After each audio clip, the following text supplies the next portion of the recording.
பண்றோம் இது பண்றோம் நீங்க சொல்றீங்கல்ல, நீங்க ஃபர்ஸ்ட் இவங்களெல்லாம் ஏமாத்துறீங்கல்ல, அவங்கள ஃபர்ஸ்ட் நீங்க சொல்லுங்க. யார் உங்க ஹஸ்பண்ட்? ஃபர்ஸ்ட் உங்க ஹஸ்பண்ட் யார்? ஒரு டாக்டர் தானே, அதை ஃபர்ஸ்ட் நீங்க வெளியில சொல்லுங்க. உங்க ஹஸ்பண்டோட நீங்க சந்தோஷமா இருங்க. நீங்க போனீங்கல்ல, எதுவுமே வேணான்னு போனீங்கல்ல, இப்போ மட்டும் எப்படி 1.5 வருஷம் கழிச்சு வந்து நீங்க பேசுறீங்க? சொல்லுங்க. இவ்வளவு നമസ്കാരം. ആക്ടർ ബാലയും എലിസബത്തും തമ്മിലുള്ള കോൺട്രവേഴ്സികൾ നമ്മൾ നേരത്തെ ചർച്ച ചെയ്തതാണ്. ഇപ്പോൾ ആക്ടർ ബാലയുടെ പുതിയ ഭാര്യയായിട്ടുള്ള കോകില തന്നെ രംഗത്ത് വന്ന് എലിസബത്തിനെതിരെ വെല്ലുവിളിക്കുകയാണ്. നിങ്ങളുടെ ആദ്യ ഭർത്താവ് എവിടെയാണ്? നിങ്ങൾ രജിസ്റ്റർ മാരേജ് ചെയ്ത ആദ്യ ഭർത്താവ് ഒരു ഡോക്ടർ ആയിരുന്നില്ലേ? അയാൾ എവിടെ? അയാളെക്കുറിച്ച് പറയൂ എന്നൊക്കെ പറഞ്ഞ് എലിസബത്തിനെ വെല്ലുവിളിക്കുന്ന ഒരു വീഡിയോ ആണ് ഇപ്പോൾ വന്നിരിക്കുന്നത്. നമുക്കതിൻ്റെ പൂർണ്ണരൂപം കണ്ടു നോക്കാം.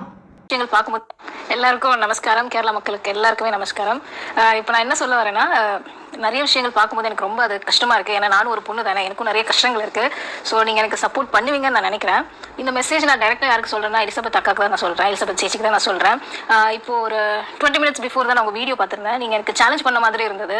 அதாவது என்னன்னா, லாஸ்ட் டைம் வீடியோ போட்டிருந்தேன். இது நான் என்ன சொல்ல வரேன்னா, மாமா வந்து நீங்க ஒரு கேர்ளா இருந்து இது இருக்கு அது இருக்கு அப்படி இப்படி நிறைய விஷயங்கள் சொல்றீங்க. பட் மாமா வந்து ஒரு எப்படி சொல்றது, ஒரு ஜென்னா இருந்து ஒரு அவர் வந்து சொல்ல முடியாத நிறைய விஷயங்கள் இருக்கு. அதெல்லாம் வந்து சொன்னா எங்களுக்கு அது அசிங்கம், உங்களுக்கு அது அசிங்கமோ இருக்கோ இல்லையோ, அது எங்களுக்கு ரொம்ப அசிங்கம். ஸோ நான் என்ன சொல்ல வரேன்னா, കോകില പറഞ്ഞു വരുന്നത് സഹികെട്ട് ഞാനിപ്പോൾ എലിസബത്ത് അക്ക കേൾക്കാൻ വേണ്ടിയിട്ടാണ് പറയുന്നത്. ഞാനും ഒരു പെണ്ണാണ്, ഞാനും ഒരു പെണ്ണാണ്, അതുകൊണ്ട് തന്നെ എനിക്കും സഹിക്കുന്നതിന് പരിധിയുണ്ട്. നിങ്ങളെൻ്റെ മാമയെക്കുറിച്ച് എന്ന് വെച്ചാൽ അവരുടെ ഭർത്താവായ ബാലയെക്കുറിച്ച് പറയുന്നുണ്ട് പലതും. എൻ്റെ ഭർത്താവ് അതിന് തിരിച്ചു മറുപടി പറഞ്ഞിട്ടുണ്ടെങ്കിൽ ഞങ്ങൾക്ക് പോലും നാണക്കേടാണ്. പല കാര്യങ്ങളും അദ്ദേഹത്തിന് അറിയാം, ഞങ്ങളത് പറയില്ല. നാണക്കേടാണ്. നിങ്ങൾക്ക് ഒരുപക്ഷെ നാണക്കേടുണ്ടാവില്ല, പക്ഷെ ഞങ്ങൾക്ക് അതൊക്കെ പറയാൻ നാണക്കേടുണ്ട്, അതുകൊണ്ടാണ് പറയാത്തത് എന്ന് പറഞ്ഞുകൊണ്ട് ഒരു ഭീഷണിയുടെ സ്വരത്തിലാണ് കോകില വന്നിരുന്ന് പറയുന്നത് കേട്ടോ. ഇനി ബാക്കി പറയുന്നത് എന്താണെന്ന് കേട്ടു നോക്കാം. என்ன சொல்ல வரேன்னா, நான் வந்து என் மாமாவோட ரொம்ப சந்தோஷமா நல்லா இருக்கேன். அதே மாதிரி நீங்க வந்து ரெஜிஸ்டர் மேரேஜ் பண்ணியிருக்கீங்கல்ல, அதை வந்து ஃபர்ஸ்ட் இந்த மக்களுக்குலாம் சொல்லுங்க. ஏதோ நாங்க ஏமாத்துறோம் அது பண்றோம் இது பண்றோம் நீங்க சொல்றீங்கல்ல, நீங்க ஃபர்ஸ்ட் இவங்களெல்லாம் ஏமாத்துறீங்கல்ல, அவங்கள ஃபர்ஸ்ட் நீங்க சொல்லுங்க. யார் உங்க ஹஸ்பண்ட்? ஃபர்ஸ்ட் உங்க ஹஸ்பண்ட் யார்? ஒரு டாக்டர் தானே, அதை ஃபர்ஸ்ட் நீங்க வெளியில சொல்லுங்க. உங்க ஹஸ்பண்டோட நீங்க சந்தோஷமா இருங்க. நீங்க போனீங்கல்ல, எதுவுமே வேணான்னு போனீங்கல்ல, இப்போ மட்டும் எப்படி 1.5 வருஷம் கழிச்சு வந்து நீங்க பேசுறீங்க? சொல்லுங்க. இவ்வளோ நாள் இதை நான் சொல்லக்கூடாது. மாமாவை நான் இதுக்கு முன்னாடியே நான் சொல்ல சொன்னேன். கல்யாணத்துக்கு முன்னாடி மாமா தான் சொன்னார், வேண்டாம் போட்டு பாவம், வேண்டாம் நல்லா இருக்கட்டும், அப்படி சந்தோஷமா இருக்கட்டும் சொல்லிட்டு அவர் சொன்னார். ஆனால் நீங்கள் வந்து இவ்வளோ கீழ்த்தனமாக நீங்கள் பண்ணுறீங்க. இதில் எவ்வளோ உண்மை எவ்வளோ பொய் இருக்குன்னு எனக்கு நல்லாவே தெரியும். ஸோ எப்படி இந்த மாதிரிலாம் உங்களால் பேச முடியுதுன்னு எனக்கு தெரியல. அதே மாதிரி நீங்கள் வந்து 15 வருஷமாக மெடிசன் சாப்பிட்றீங்க, 15 வருஷமாக. இதை நீங்கள் ஃபஸ்ட்டு எல்லாருக்கும் சொல்லுங்களேன். എല്ലാവർക്കും തെരിയുന്നത് என்னன்னா, എലിസബത്ത് കോകില ഇതിൽ പറഞ്ഞു വരുന്നത് എലിസബത്ത് നേരത്തെ ഒരു വിവാഹം കഴിച്ചിരുന്നു എന്നാണ്, അതൊരു ഡോക്ടറെ ആയിരുന്നു എന്നാണ്. അപ്പോൾ അത് രജിസ്റ്റർ മാരേജ് ചെയ്തു എന്നും പറയുന്നു. അങ്ങനെയാണെങ്കിൽ ഇതിനെക്കുറിച്ച് നേരത്തെ തന്നെ എലിസബത്ത് പറഞ്ഞിരുന്നു. തൻ്റെ ജീവിതത്തിൽ ഒരുപാട് മോശം സിറ്റുവേഷൻ ഉണ്ടായിരുന്നു. ആ സമയങ്ങളിൽ അദ്ദേഹം എന്നോട് പറഞ്ഞു, നമ്മൾ ഒരുപോലെ വേദന അനുഭവിക്കുന്നവരാണ്, ഒരുപോലെ ദുഃഖം അനുഭവിക്കുന്നവരാണ്.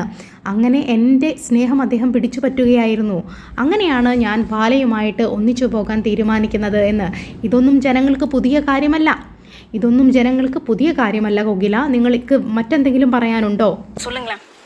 எல்லாருக்கும் தெரியறது என்னன்னா, எலிசபெத் சேச்சினா வந்து ஒரு டாக்டர், அவங்க வந்து நல்லா இருப்பாங்க, பாவமானவங்க, அது மாதிரி தான் நீங்க நினைக்கிறீங்க. ஆனா அவங்க உள்ள வந்து என்ன இருக்குன்னு உங்களுக்கு தெரியவே தெரியாது. அதே மாதிரி அவங்க லைஃப்ல என்ன நடக்குதுன்னு உங்களுக்கு தெரியாது. தெரியாம நீங்க பாட்டுன்னு வந்து இது அது அது இது சொல்லி பேசிட்டு இருக்கீங்க.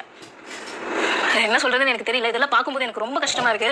நாங்க வாழணும் நீங்க நினைக்கிறீங்கன்னா தயவு செஞ்சு எங்களை வாழ விடுங்க. இல்லைன்னா நீங்க என்ன பண்ணுமோ அது பண்ணுங்க, நாங்களும் என்ன பண்ணுமோ நாங்கள் பார்த்துக்கிறோம். எல்லாத்துக்குமே எங்ககிட்ட ப்ரூஃப் இருக்கு. பட் இப்போ மாமா வந்து எதுவுமே போகக்கூடாது, எந்த விஷயத்துலையும் வேண்டாம் போட்டும் அப்படி சொல்லிட்டு தான் மாமா விடுறாரு. அதனால நான் என்ன சொல்றேன்னு எனக்கு தெரியல. நீங்க வந்து ரெஜிஸ்டர் பண்ண மேரேஜோட ஒருத்தர் இருக்காரு இல்லையா, அவரோட நீங்க சந்தோஷமா வாழுங்க. மாமா வந்து இது பண்ணாதீங்க, நாங்க வந்து சந்தோஷமா வாழ்றோம். அதே மாதிரி இப்போ இதெல்லாம் வந்து உங்களுடைய കാര്യമുണ്ട് കോകില.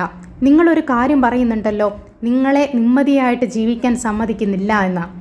നിങ്ങളുടെ ഭർത്താവായ നിങ്ങളുടെ മാമൻ തന്നെയാണ് ഈ പെൺകുട്ടികളെ ഇത്രയും കാലം ദ്രോഹിച്ചിരുന്നത്. ഇവരെല്ലാം മൗനത്തോടെ പോവുകയായിരുന്നു. ഇവർക്കെതിരെ അലിഗേഷൻ ആയിട്ട് ആദ്യമായിട്ട് വന്നത് നിങ്ങളുടെ മാമ തന്നെയാണ്. അയാളാണ് പല ഇൻ്റർവ്യൂവിലും ഇവർക്കെതിരെ നെഗറ്റീവ് പറയാൻ തുടങ്ങിയത്. സ്വാഭാവികമായിട്ടും അവർക്ക് അവരുടെ ഭാഗം ക്ലിയർ ചെയ്യേണ്ടി വരും, ക്ലാരിറ്റി കൊടുക്കേണ്ടി വരും. അതിന് നിങ്ങൾ എന്തിനാണ് ഇതുപോലെ ആവലാതിപ്പെടുന്നത്? നിങ്ങൾക്ക് ഭാഗത്ത് ശരിയുണ്ടെങ്കിൽ നിങ്ങൾക്ക് എന്തുകൊണ്ട് കേസ് കൊടുത്തൂടാ? നിങ്ങൾ എന്തുകൊണ്ട് അതിനെ പാവമാണ് നന്മമരമാണെന്ന് പറഞ്ഞുകൊണ്ട് ചിത്രീകരിക്കുന്നത്? നിങ്ങൾക്ക് കേസ് കൊടുത്തൂടെ? നിങ്ങൾ എന്തുകൊണ്ട് കേസ് കൊടുക്കുന്നില്ല? നിങ്ങൾക്കതിന് കഴിയില്ല. വിത്ത് പ്രൂഫ് നിങ്ങൾക്ക് അത് കൊടുക്കാൻ സാധിക്കില്ല എന്നുള്ളതാണ്. കള്ള പ്രൂഫ് ഉണ്ടാക്കുന്നത് വില പോവില്ല കോകില. ബാക്കി എന്താണ് നിങ്ങൾക്ക് പറയാനുള്ളത്? வச்சிருக்கோம். நாங்கள் வந்து கேஸ் கொடுக்க விரும்பல. நீங்கள் கேஸ் கொடுக்கும் மாமா வந்து அது வேண்டான்னு சொல்லிட்டாரு. ஏன்னா இவ்வளோ நாள் வந்து வேண்டாம் சொல்லிட்டு இருந்தது.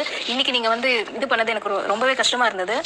அது இல்லாமல் இதெல்லாம் வந்து மாமாவும் உங்களுடைய பிரதர் கிறிஸ்டோஃபர் அவர் இருக்கார்ல, அவருடைய டெக்ஸ்ட், அப்புறம் இது வந்து 4 கம்ப்ளைண்ட் இருக்குது. அந்த கம்ப்ளைண்டோட இது 2022 நடந்தது, அது எல்லாமே இருக்குது. இதெல்லாம் வந்து காமிக்கணும்ட்டு எனக்கு இது கிடையாது. பட் நான் சொல்கிறேன், ஹார்பர் டிப்ரெஷன்லையும் சூசைட் வந்து ஐடியல்லையும் நீங்கள் இருக்கீங்க. அது வந்து ஆமாவா இல்லையா மட்டும் நீங்கள் சொல்லுங்கள். ஏன்னா எதுவுமே வந்து மக்களுக்கு வந்து எல்லாமே நினச்சிட்டு இருக்காங்க, ரொம்ப மாமா மேலே ரொம்ப மிஸ்டேக் இருக்குது. இப்போ எல்லாமே வந்து நீங்கள் சொன்னது எல்லாமேனால மாமா மேலே ரொம்ப பேர் நீங்கள் ரொம்ப டேமேஜ் பண்ணிட்டீங்க. உங்கள் பேர் வந்து இப்போ வரைக்கும் மாமா வந்து டேமேஜ் பண்ணக்கூடாது, பாவம் வேண்டாம் அப்படின்னு சொன்ன ஒரே இதுக்காக மட்டும்தான் நாங்கள் இது வரைக்குமே எதுவுமே பண்ணல. ஸோ நீங்கள் வந்து இன்னும் பண்ணணும், இது பண்ணணும்னா பண்ணுங்க. அதை நான் எப்படி ஃபேஸ் பண்ணுமோ நான் பண்ணிக்கிறேன். இப்போ கூட வந்து மாமா இது பண்ணக்கூடாதுன்னு தான் சொன்னார். பட் நீங்கள் இப்போ ஒரு வீடியோ போட்டிருந்தீங்களா, what I have to say அப்படின்னு சொல்லிட்டு மாமா அப்படி சொல்லிட்டு போட்டிருந்தீங்களே, அந்த வீடியோக்காக தான் நான் இப்போ ரிப்ளை കൊടുக்கிறேன். ഓക്കെங்களா? എലിസബത്തിന്റെ വീഡിയോയ്ക്ക് താഴെ നിരന്തരം കസ്തൂരി എന്ന് പറയുന്ന ഒരു അക്കൗണ്ടിൽ നിന്നും വളരെ മോശമായ കമൻറ്റുകൾ വന്നിരുന്നു. ആ കമൻറ്റുകളിലെ അതേ ധ്വനി തന്നെയാണ് ഇപ്പോൾ കോകില സംസാരിക്കുന്നതിലും കാണുന്നത്. ഇതെല്ലാം കൂട്ടി വായിക്കുമ്പോൾ കസ്തൂരിയും കോകിലയും ഒരേ ആളെന്നാണ് വ്യക്തമാകുന്നത്. മറ്റൊരു കാര്യം കൂടി കോകില പറയുന്നുണ്ട്. നിങ്ങൾക്ക് 15 വർഷമായി മെഡിസിൻ കഴിക്കുന്ന ഒരു മാനസിക രോഗിയാണ്, ഇതിനെക്കുറിച്ചുള്ള തെളിവുകൾ കയ്യിലുണ്ടെന്ന്. ചോദിക്കാനുള്ളത് ഇത്ര മാത്രമാണ്. എലിസബത്ത് എന്ന് പറയുന്ന പെൺകുട്ടിയെ മാനസിക രോഗിയാക്കിയത് ആരാണ്? അവളെ ഡിപ്രഷനിലേക്ക് വിട്ടത് ആരാണ്? അവൾ നല്ല പഠിച്ച ഒരു ഡോക്ടറായിരുന്നു. വളരെ സന്തോഷത്തോടു കൂടി ബാലയെ വിവാഹം കഴിച്ചിരുന്ന ഒരു പെൺകുട്ടി. പിന്നീട് ആ പെൺകുട്ടിയെ ഡിപ്രഷനിലേക്ക് കൊണ്ടെത്തിച്ചത് ആരാണ്? നിങ്ങൾ ഈ പറയുന്ന ബാലമാമയാണ്. ഇത്രയും സ്ത്രീകൾ ഇവരെ കുറിച്ച് കുറ്റം പറയണമെങ്കിൽ ഇയാൾ ചെയ്തത് തെറ്റായിട്ടുണ്ടായിരിക്കില്ലേ? പണക്കൊഴുപ്പ് കൊണ്ട് മാത്രം എല്ലാ കാലത്തും പിടിച്ചു നിൽക്കാൻ സാധിക്കുമെന്ന് വിചാരിക്കരുത്. നിങ്ങൾക്ക് പരാതിയുണ്ടെങ്കിൽ നിങ്ങൾ കേസ് കൊടുക്കുകയല്ലേ ചെയ്യേണ്ടത്. നിങ്ങൾ എന്തുകൊണ്ട് കേസ് കൊടുക്കുന്നില്ല? അവിടെ തന്നെ ചോദ്യവും ഉത്തരവും ലഭിക്കുന്നു. തീർച്ചയായിട്ടും പ്രേക്ഷകരായ നിങ്ങളുടെ അഭിപ്രായം എന്താണ്? താഴെ കമൻറ്റ് ബോക്സിൽ രേഖപ്പെടുത്തുമല്ലോ. എൻ്റെ ചാനൽ ഇഷ്ടപ്പെട്ടെങ്കിൽ ഒന്ന് സബ്സ്ക്രൈബ് ചെയ്യണം, സപ്പോർട്ട് ചെയ്യണം, ലൈക്ക് ചെയ്യണം. Okay, thank you.